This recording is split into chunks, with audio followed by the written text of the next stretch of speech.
صاحب، پہلی بات تو جو بنیادی بجٹ کے حوالے سے میں کرتا چلوں، لیکن ہمیشہ ہمیں یہ بتایا اور سمجھایا گیا کہ budget is a political document, vision of a political government.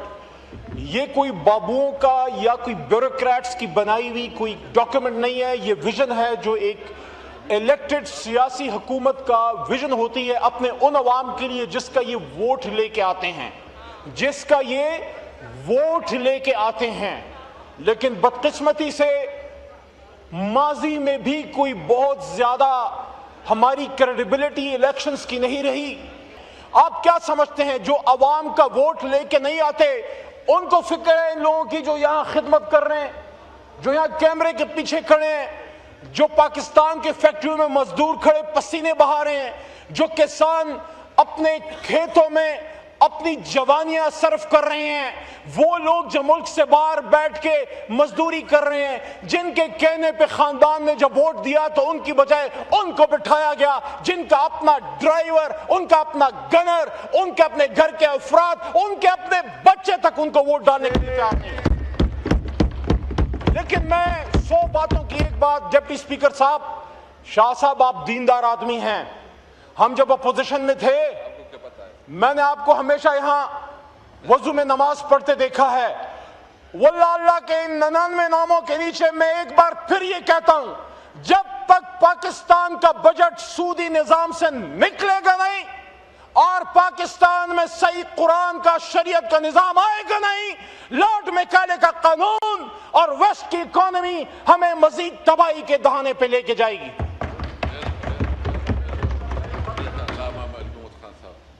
محترم ڈپٹی اسپیکر صاحب،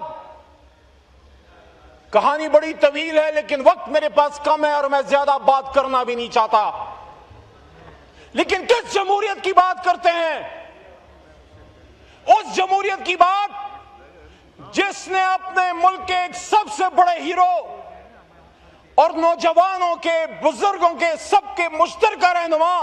کہ جب عالم اسلام میں لوگ نظر اٹھا کے دیکھتے ہیں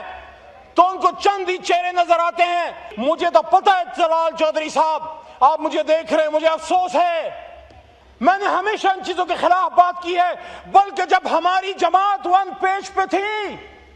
2016 میں میری سپیچ آن ریکارڈ ہے، یہاں شیروانی پہن کے میں نے ایک سپیچ کی تھی جہاں میں نے کہا تھا، جس پہ مجھے اپنی جماعت سے بھی باتیں سننی پڑی تھی، یہ وہ زمانہ تھا جب میاں صاحب کے خلاف پاناما کا کیس چل رہا تھا، اتنا میں بتا دوں، میں نے اس وقت یہ کہا تھا کہ پاکستان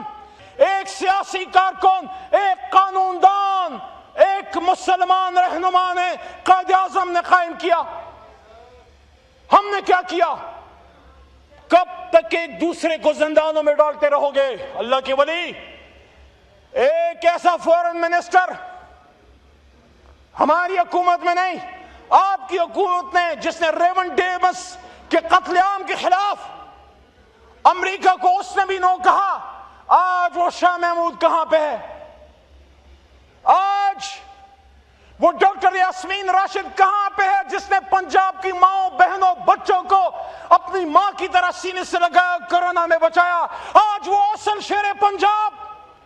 عمر سرفراز چیمہ جو میری جماعت کے لیے بھی ایک صدقہ ہے، عمران خان کے لیے بھی کہ اپنے وفاداروں کو عہدوں پہ لگاؤ، وہ 6 مہینوں میں کر گیا۔ عمر چیمہ وہ پنجاب کا بہادر سپوت جو باقی کرائے کے لوگوں نے 4-4.5 سال میں نہیں کیا تھا،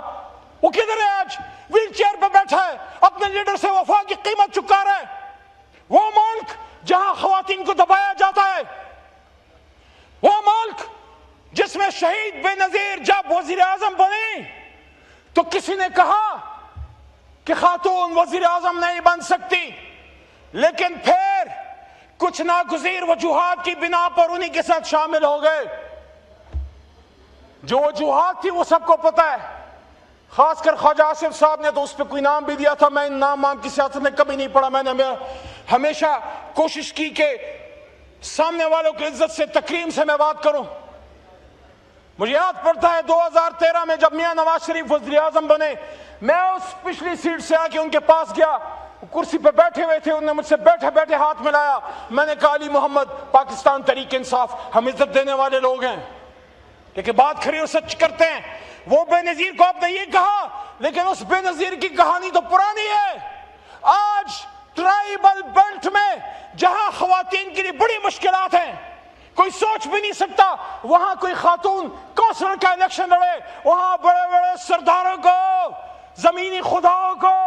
بڑے بڑے فرعونوں کو ایک نہیں دو بار شکست دے کے وہ قوم کی، وہ پختونوں کی، وہ ٹرائبلز کی، اور آپ کی وہ بیٹی یہاں آئی، آپ نے اس کو 50 سال سزا دے کے زرتاج گل وزیر پارلیمنٹری لیڈر کو بھیج دیا۔ آپ نے شبلی فراز پڑھے لکھے شخص کو 50 سال کی سزا دے کے بھیج دیا، جس نے آپ کو پہلی جنگ جیت کے دی۔ اس کے بیٹے کو غدار کہا۔ کیا عمر ایوب، فیلڈ مارشل ایوب خان کا پوتا غدار ہے؟ 50 سال کی سزا دے کے گھر بھیج دیا۔ یہ کون سی اسمبلی ہے ڈپٹی اسپیکر صاحب جہاں اپوزیشن لیڈر 50 سال کی سزا لے کے غدار، سینٹ کا اپوزیشن لیڈر شبلی فراز 50 سال لیڈر کی سزا لے کے غدار، صاحبزادہ حامد رضا میرے سے زیادہ نون لیگ کے ہمارے بھائی ان کو جانتے ہیں۔ پاکستان میں دہشت گردوں کے خلاف اپنے سر پہ کفن باندھ کے جو شخص نکلا، صاحبزادہ حامد رضا، جو پاکستان میں مذہبی یگانگت اور یکجہتی کی علامت ہے، اس کو بھی 50 سال کی سزا، احمد خان بچر کو بھی 50 سال کی سزا، میرے چترال کی شان چترالی صاحب کو 50 سال کی 10 سال کی سزا، اور بھائی سیاست میں شرافت کی علامت خاندان چٹھا صاحب کے برخوردار احمد چٹھا، اس کو بھی سزا، اور بھائی غریب کی آواز دستی کو بھی سزا۔ کو شرم کرو یار، کوئی حیا کرو۔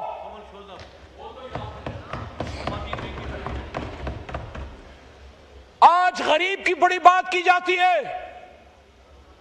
آج مزدور کی بڑی بات کی جاتی ہے۔ ڈپٹی اسپیکر صاحب آپ متوجہ ہیں، دل سے سن رہے ہیں نا؟ اے چاند یہاں نہ نکلا کر، بے نام سے سپنے دکھلا کر، اے چاند یہاں نہ نکلا کر، بے نام سے سپنے دکھلا کر، یہاں الٹی گنگا بہتی ہے، اس دیش میں اندھے حاکم ہیں، نہ ڈرتے ہیں نہ نادم ہیں، نہ لوگوں کے وہ خادم ہیں۔ ہاں ہے یہاں کاروبار بہت، ہاں ہے یہاں کاروبار بہت، اس دیش میں گردے بکتے ہیں، کچھ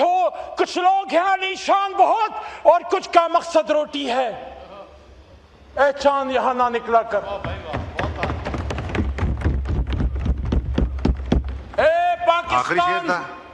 آخری شعر تھا جو آزاد کشمیر میں ہو رہا ہے۔ ہم کسی غیر